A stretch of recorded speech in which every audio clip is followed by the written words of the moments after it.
There's tunas in our waters, there's as many tunas as there ever have been, and anglers are out there, they're having fun, they're having a good time, they're fishing completely legally.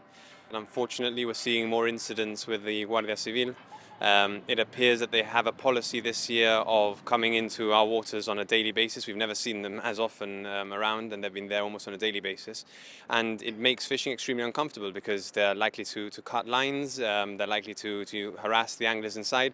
And unfortunately, today and last week, we saw two incidents that are just unacceptable. There have been a number of incidents that have perhaps been on the borders of BGTW and leaning into international waters, but some are very clearly well within Gibraltar waters. We've got a video that clearly illustrates that the Guardia Civil are coming well into it. Do you think that this is politically motivated? What do you think the reasoning is behind it?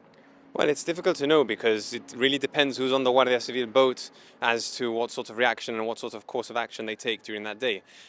We always tell our fishermen fish within the 3 miles, and 95 to perhaps even 99%, although I wouldn't go that far, fish within BGTW. So we're talking about the 3 miles to the east.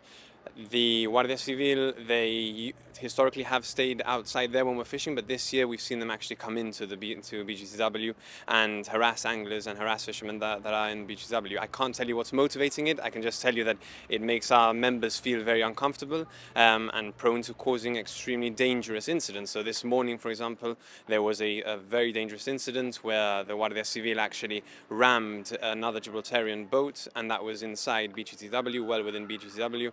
And that is dangerous because not only can it cause danger to property, in this case it caused a hole to the side of the boat, it can cause serious danger to life. Someone could lose a life out there when the Guardia Civil are acting in this manner and harassing Gibraltarians when we're doing something just completely legal and having a good time out there. It just makes it very, very dangerous.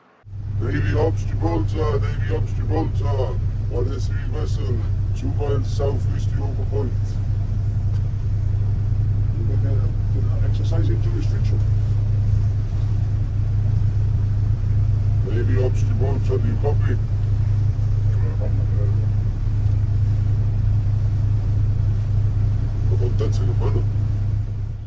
In terms of our own law enforcement, our own presence within Gibraltar waters, what have you seen so far and what are you hoping for? Well, we've seen positives and we've seen negatives. So the customs, HM Customs, have been phenomenal. They've been one of the first ones on the scene. They've been the saving grace. They've come out whenever we've called them. They've been there extremely quickly, and they've actually saved a couple of us out there when we've had incidents. The environment as well, the Department of the Environment, they've been out there permanently, and they've gone in to refuel whenever they have to, and then they've been back out there. So we're very grateful. What we haven't had such a positive, and our members haven't had such a positive experience with, is the RGP and the Royal Navy. And these are two bodies that at the end of the day have as their main goal the protection of British vessels inside BGTW and upholding, in case of the police, upholding the laws of Gibraltar in BGTW.